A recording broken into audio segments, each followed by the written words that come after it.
Good morning, everyone. My name is Andrew Boutros, and I'm the United States Attorney for the Northern District of Illinois.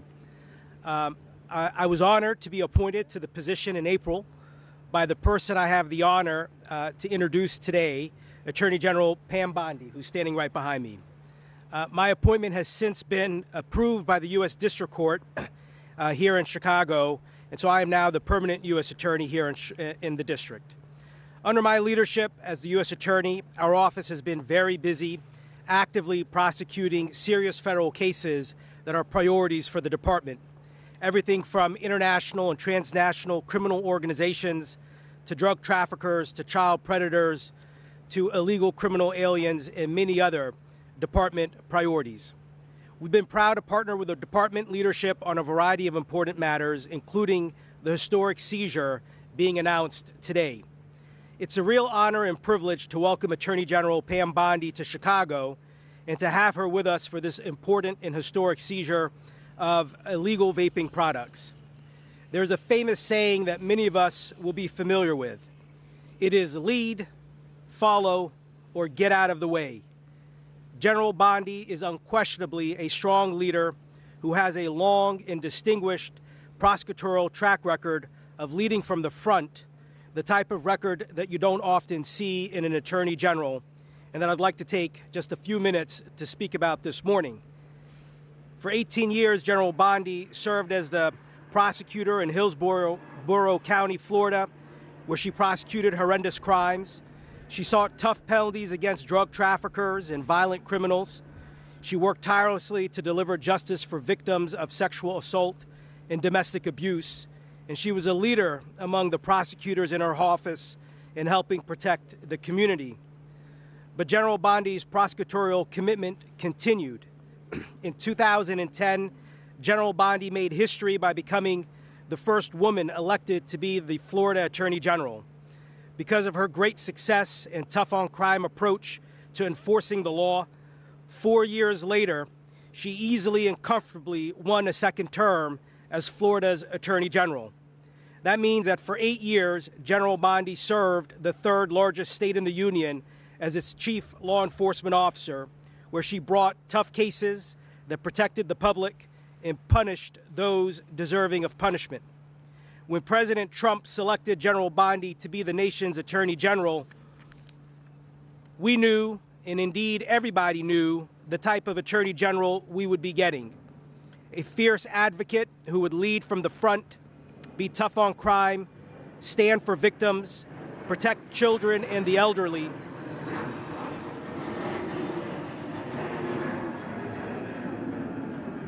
and tackle head-on some of the worst scourges that have plagued our society, whether that be drugs, violence, illegal immigration, terrorism, fraud, or discrimination.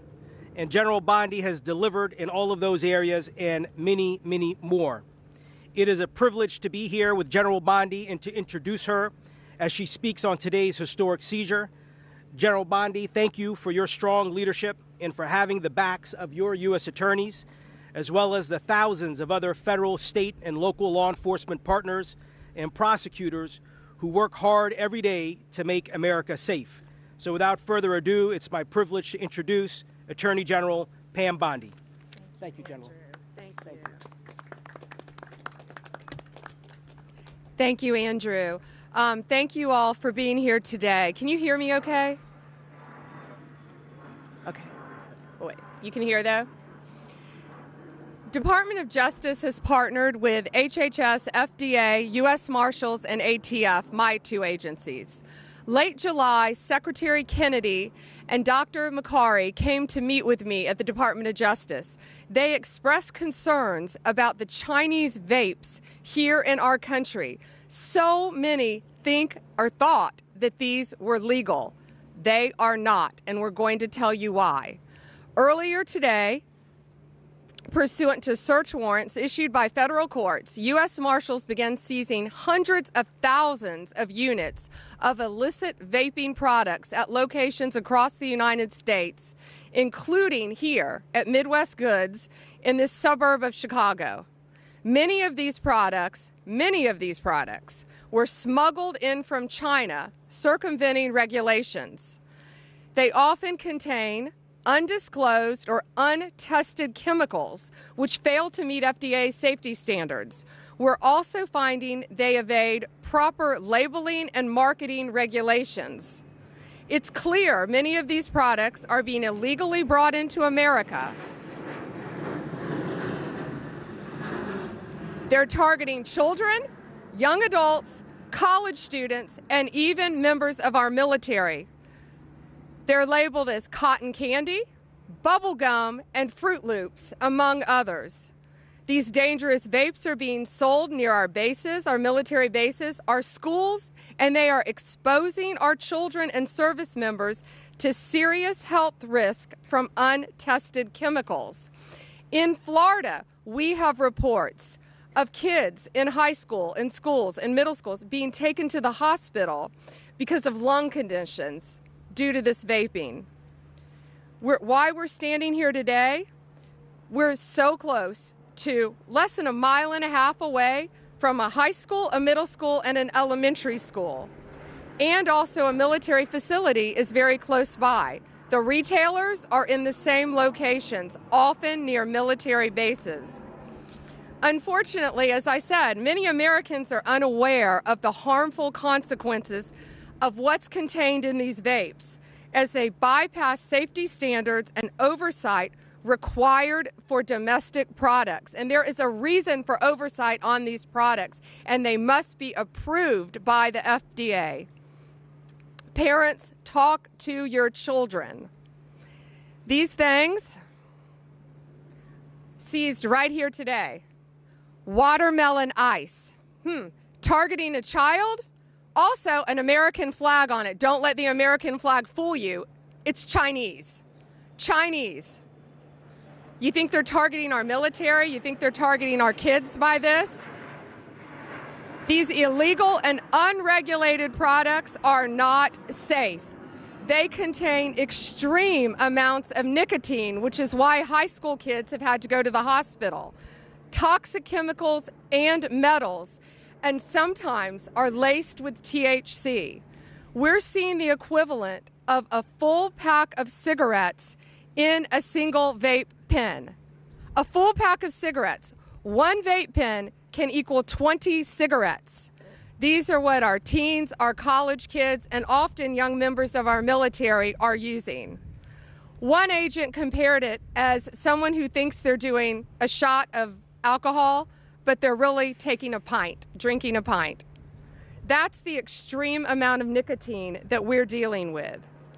And make no mistake, Chinese companies are making billions of dollars off of these products. They're peddling them into our country. Just the products behind us here have a retail value of over $14 million back in this warehouse, retail value. And that's just in this one warehouse. The Trump administration and President Trump will not let the American people suffer the consequences of dangerous chemicals being pushed into our communities by Chinese companies and manufacturers. And I cannot thank Secretary Kennedy once again enough for the incredible work he is doing for our kids, for our families, and for our country.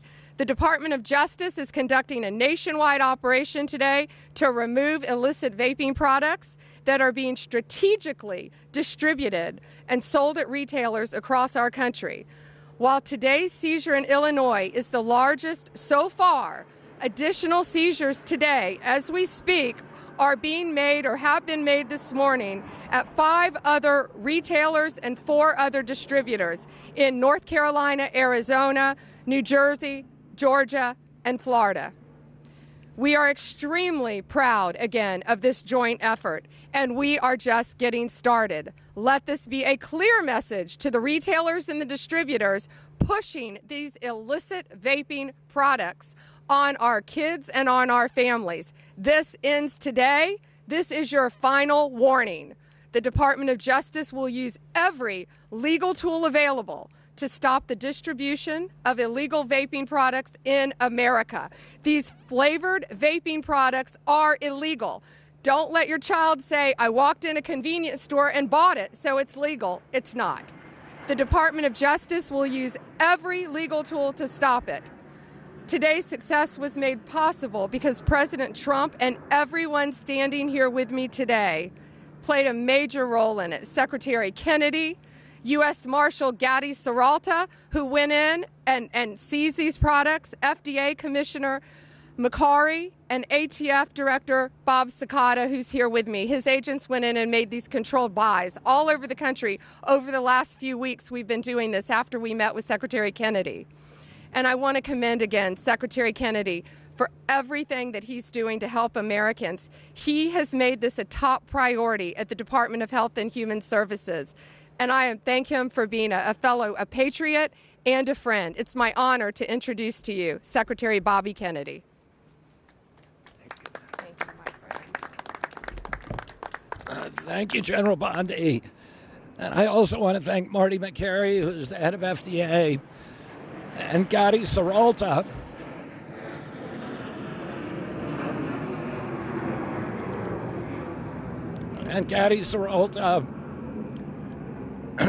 Gadi Saralta, the U.S. Marshals, and U.S. Attorney Boudreaux, and all the people at ATF, at the Marshals Service, at FDA, who participated in this raid. During the Biden administration slow-walked approvals of U.S.-made vapes. Those companies were behaving responsibly. They were sharing consumer information.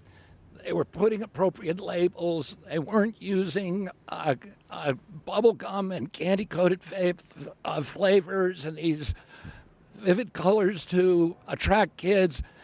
And they were including chips in all their products to deter young people from using them. Because of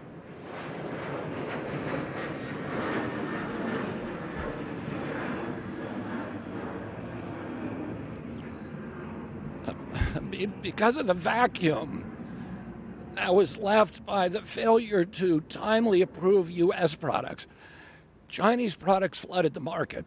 And those products, there are now 9,000 brands of e-cigarettes being sold in this country. Only 27% have FDA approval. They're coming from China. This is a typical one. It's designed to attract children. It's pina colada flavored. It's made in China. And this is pretty typical. And these include all kinds of contaminants, including formaldehyde and THC and things that we don't know about because there's been no FDA approval. These products are illegal in China. So the Chinese government, the CCP, will not allow this. You will go to jail and worse in China if you try to sell this to Chinese citizens. They're making products there that they believe are so dangerous they can't sell to their own citizens, and they're dumping them here in our country. And the Chinese are getting richer while our children get sicker. And we're putting an end to that between August 1st and August 14th in partnership with the ATF. FDA did purchases at distributors in 5 different states, in Illinois, New Jersey, North Carolina, Arizona, and we did more in California and Florida with ATF. ATF actually went to 14 different retailers. Our agency went to 5 different distributors. And the result is today we are doing raids, these kind of operations across the country to confiscate the vapes. Today, these gentlemen from ATF and FDA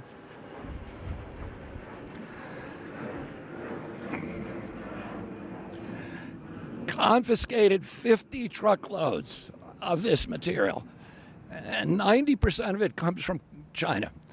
So these kind of operations we're doing to target the biggest distributors, but also to send a message throughout this entire industry that this will not be tolerated anymore, that there's a new sheriff in town, her name is Pam Bondi, and that we are going to target these Chinese vapes and stop them from poisoning our children. And now I want to introduce another of our partners, head of the U.S. Marshal Service, Gadi Saralta. Thank you very much. Appreciate it. Thank you. It is quite an honor to be here with our Attorney General Pam Bondi, as well as our with Bobby Kennedy, our HHS Secretary. Today, the U.S. Marshals, along with FDA, DOJ Civil Division, and ATF, took affirmative steps to protect our nation and its children from adulterated and misbranded tobacco products, e-cigarettes, marketed to our youth. Along with our partners, the United States Marshals seized and removed from the marketplace more than 1,400 individual pallets of non-FDA approved products from 5 warehouses or distribution centers and 8 retail locations across the country. These seizure actions happen simultaneously today to prevent products distributors and retailers from learning of the operations and hiding those products to be sold later. These seizures and the U.S. Marshals' role during this operation directly support one of Attorney General's primary goals for the Department of Justice's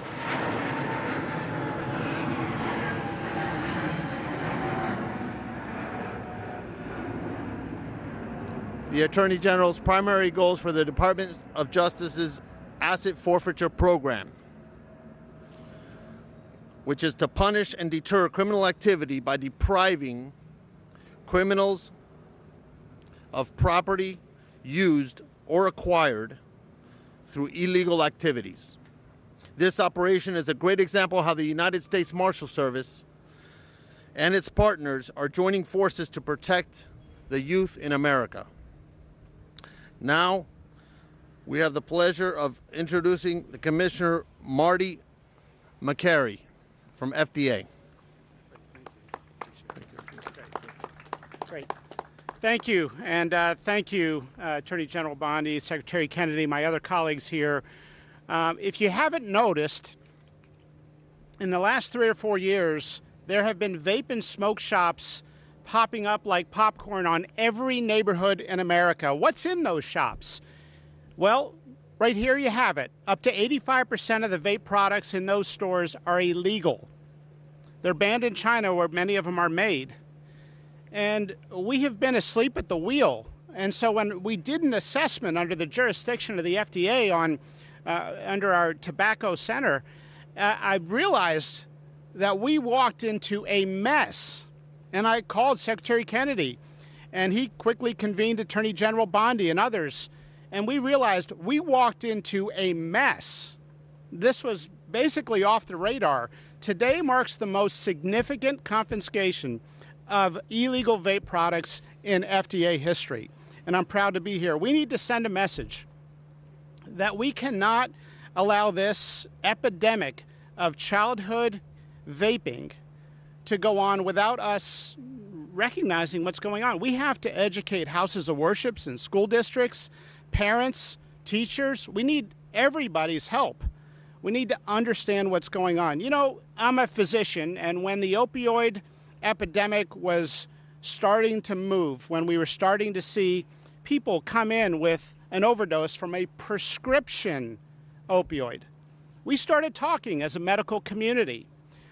But the groupthink set in.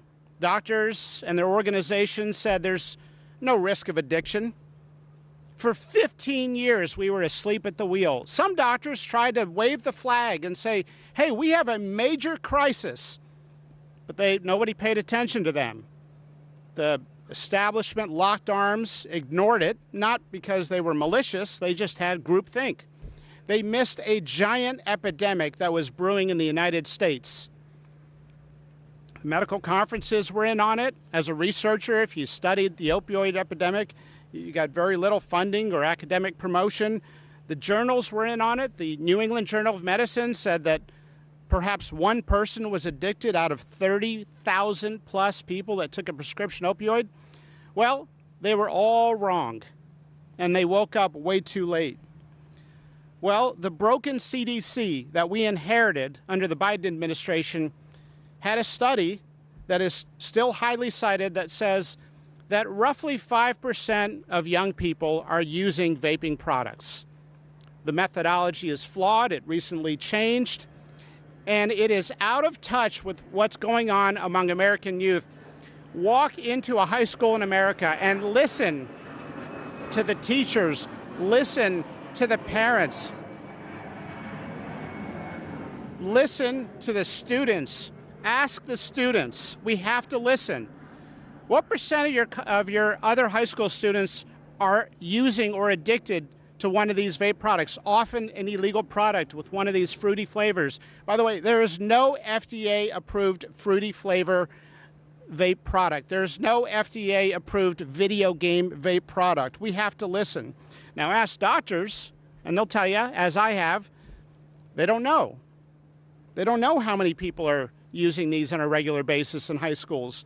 When I talk to parents and teachers and kids in high schools, I'm hearing 20%, 40% of the kids in high school, 50% of the kids in high school. This is an epidemic that we have yet to fully understand.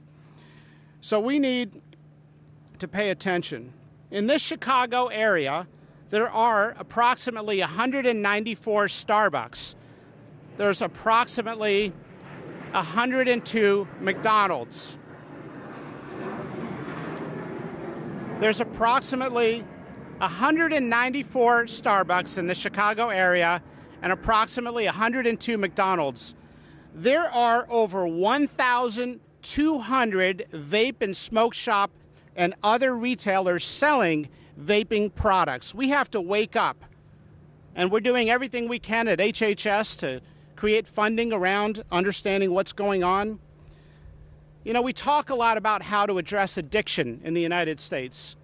The best way to address addiction is to stop young people from getting addicted. Thank you. I'm going to introduce Deputy Director Skata. Thank you, sir. Thank you.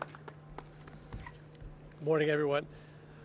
Thank you for having me here today. We're honored to be part of this event here. ATF and our partners with the United States Marshals, FDA, and HHS have been working on this for the last several months to put this operation together. From ATF's perspective, our jurisdiction is derived from the Prevent All Cigarette Trafficking Act, the PACT Act, which also covers the vaping products. As you've heard today, this is just the start of our activities to prevent this from infiltrating our communities further than it already has. ATF has the full authority to inspect locations that deliver and sell vape products around the country. These operations will continue moving forward unannounced throughout our communities. We will continue to work with our partners that are standing behind me. ATF will focus all their efforts on the supply and the flow of currency that's actually making its way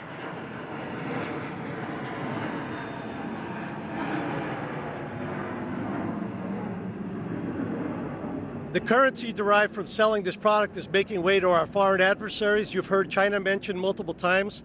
That's one of the primary receivers of the currency, but the currency is also being received by cartels operating inside the United States that are based in Mexico and in other countries abroad, in addition to our own criminal organizations that operate here domestically.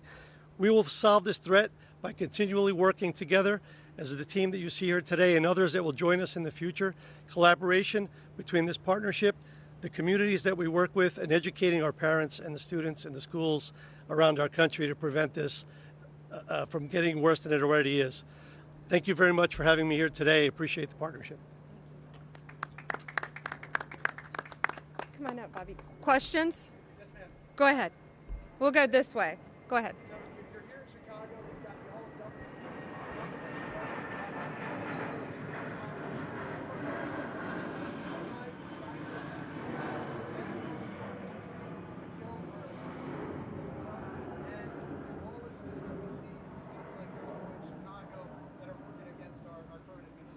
Yeah, first to start with the lawlessness you ask about here in Chicago. It has the highest murder rate in the nation's capital here in Chicago and an incredibly high number of unsolved violent felonies. I believe only 16% have been solved this year.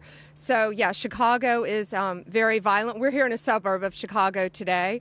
But, you know, we have a government here that does not want to cooperate with President Trump, and he wants to come in here and he wants to help this city. He wants to clean up Chicago and its suburbs. You ask about this and fentanyl. Well, what we know is the Chinese's business model. They bring this into our country, they distribute it, they get kids addicted, they add THC, and ultimately it could be laced with fentanyl. Thank goodness we haven't seen any fentanyl overdose deaths yet. That's why we're here today. That's why we're on the front end instead of the back end of this problem, to seize this, to stop it now before fentanyl is laced into these things. But it's actually a miracle that we haven't seen that yet, but we have seen THC at very high levels laced into that. Thank you. Go ahead. We'll go that way. So right now, what we've done here is a seizure. We're in the very beginning steps. The FDA went in, as Dr. Makari told you, we went in, FDA, and they did inspections of businesses, of retailers. Then our ATF agents went in and did control buys all over the country. Since we met with Secretary Kennedy, we've started doing that, working hand in hand with our U.S. Marshals, who today are the ones who made these seizures. Thank you, Gadi Serralta, and thank you, Agent Sakata, for that. We started doing the seizures and seized all these products. Right now, we're in the initial stages. We don't know yet who knew what. We know they were selling these. We know they were distributing them. No, we have made no arrest. Right now, we're in the civil aspect of this. But again, these businesses, you need to be aware. The retailers all over this country, stop selling this stuff.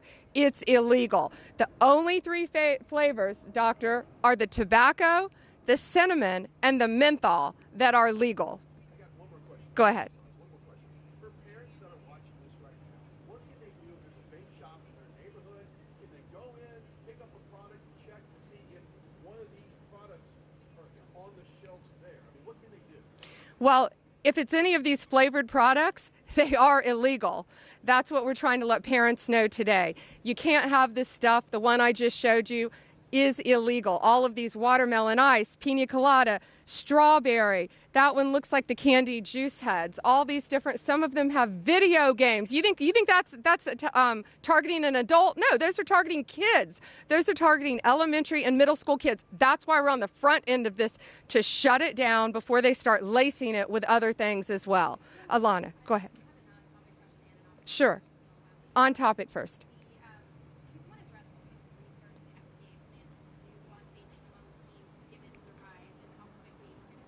Sure. I'm going to let them answer that, Doctor. So we need to have an all-of-the-above strategy, and so it's not just FDA. NIH is going to be funding research. If you are an academic physician, as I was at Johns Hopkins, and you want to study the impact of this potential health harm, your career is going to get sidelined. You're not going to get the NIH funding. So we need to fund not just gene therapy, but what's happening to our nation's youth at scale. We need an all-of-the-above approach. So I want to be very honest. There's no single silver bullet. We need to address the distribution networks with which General Bondi has been incredibly receptive to say we're on board. We need to educate people, and we need to also address something called port shopping. I'm not sure if you're familiar with port shopping, but what I learned when we all came into office is that the Chinese vapes were showing up at U.S. ports. The Customs and Border Protection were setting it aside for our FDA inspectors. We were saying, yes, this is an illegal product. We're going to refuse it. It was going right back on the ship and then going to another U.S. port. They were laughing at us in China. Our border was essentially entirely porous to these shipments. So we are ending port shopping. We are using an all-of-the-above approach. Off topic. Oh, sure.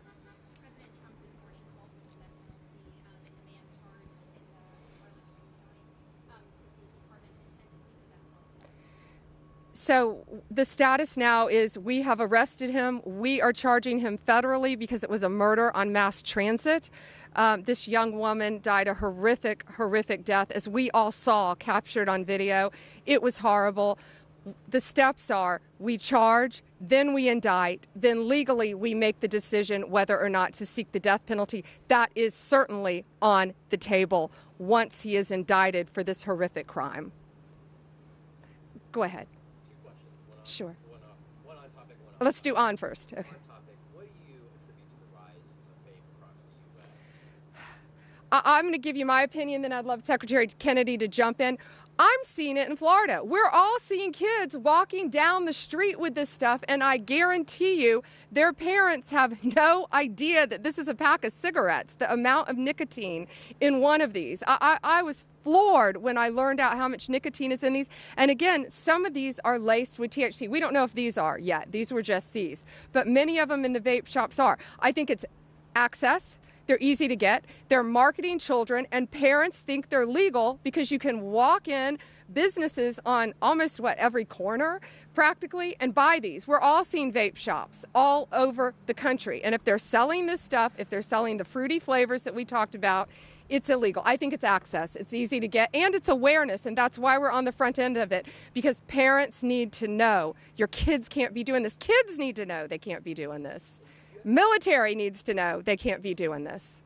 Do you have an update on the weaponization report? And also, I know that you have Ed Martin as special attorney looking into the double primary residencies that have been alleged, Letitia James, as well as the senator from California. Are you also requesting that other individuals who have this double primary residence, I know that there's the allegation that some of those are other cabinet officials in this administration, that they should also be prosecuted and investigated for the same allegation? I cannot comment on any pending investigation. Some people have, but it's not proper to comment whether there is or is not a pending investigation on any of that. Back to the weaponization, you may be asking about a memo. I issued a memo yesterday to parents because we've started school again. And parents have the right, unlike the last administration, parents have the right to go in a school board and feel free to talk to the school board, to speak at school board meetings about the education their children are getting, whether their children in elementary school are being forced to read books about transgender. They have the right to do that. We're going to look out for parents and their rights in the Trump administration. Next question. To look at individuals who have those same allegations against them about the double primary residences as part of their I'm not going to comment on anything regarding whether there is or is not a pending investigation. Thank you. Next question. Okay. Sure.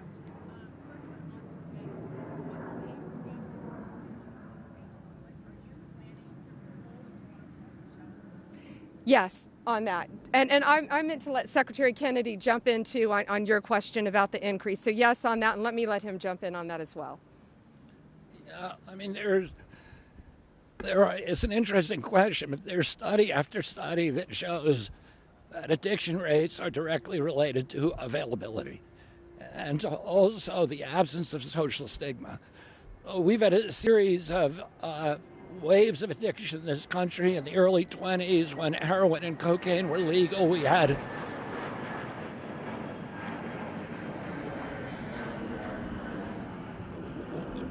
a wave of addiction. In the 1980s, we had the crack epidemic, which suddenly you could get cheap cocaine on every corner. It created a wave of addiction. The opioid crisis was created by the availability of oxycodone, the ready availability. There are historical examples. For example, at one point, 80% of the adult population of Iran was addicted to opioids because it was common, it was available.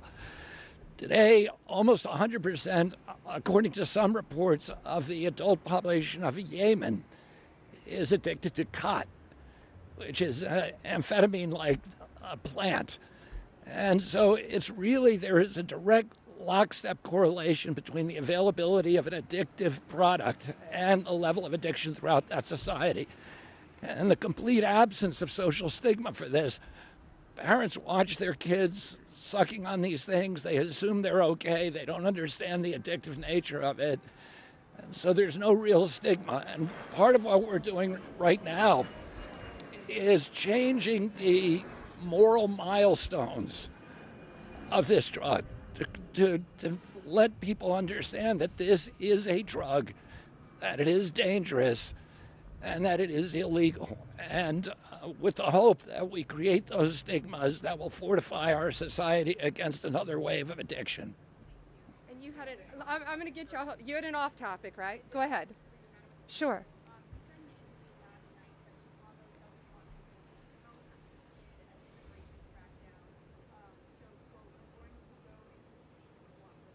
Mm-hmm.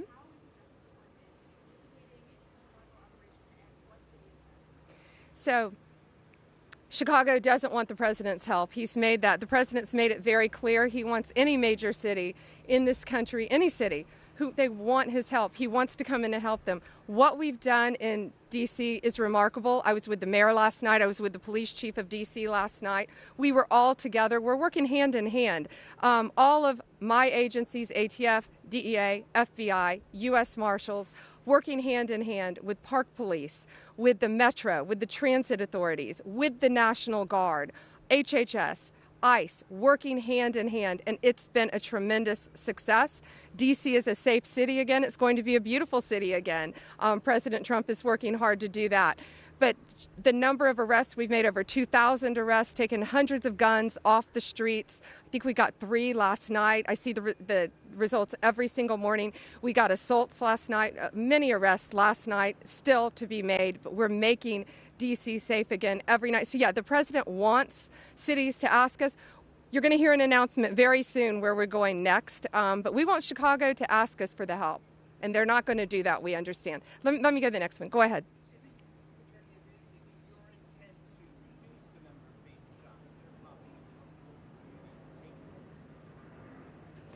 Yeah, you ask about reducing the number of vape shops so everyone can hear over there.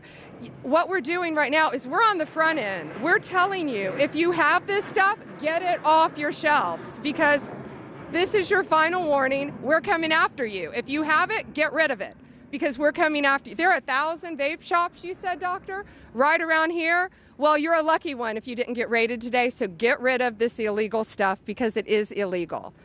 Go ahead. What?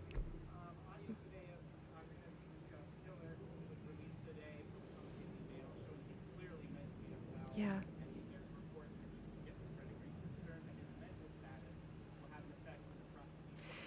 Yeah, being mentally ill and being competent to stand trial and sane are two very different things. I've prosecuted people many times who are mentally ill.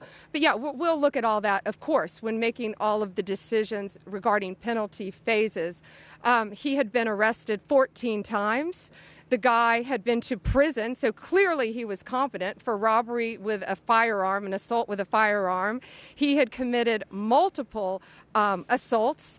And then in July, he had made, I think, fake, false, multiple 911 calls. Yet, by the district attorney, and by a magistrate judge, he was told he could make a written promise to appear in court. That's worthless. Had he done that in July, had he been taken into custody, a 14-time arrestee, she would have been alive today. So, go ahead. You know, you sent a warning to this warehouse back in January, inspection back in August. Did they just blatantly refuse to cooperate with you? They claimed they did. And could this result in criminal charges as the investigation is going? Yeah, he asked about the vape shop behind me. So yeah, after we met in July, we began doing, again, research, sending the FDA into all of these businesses, into the retailers, and into some of the distributors. You want to answer that? Sure. So our asset forfeiture unit, who happens to be present here, works behind the scenes all the time. When we get orders from the courts to seize items, usually they're items that we're taking from bad guys that have already been arrested. In this case, it's just items that have been deemed to be illegally in the United States. So what we've done is we executed those warrants. We then get we get told basically to destroy the equipment once the seizure notice is processed, and we'll be destroying all this useless poison. let me add something to that let me add something to fully answer your question. I think you asked, could there be potential criminal charges? Absolutely. Go ahead. Will DOJ investigate the Epstein birthday book to determine if the letter showing President Trump's alleged signature is authentic or not? I believe that was handed over to Congress, and we're cooperating with Congress. All right. Thank you all. We're about to finish. Go ahead, quickly. Can you elaborate on what kind of criminal charges? So beyond losing their inventory, what do these retailers risk?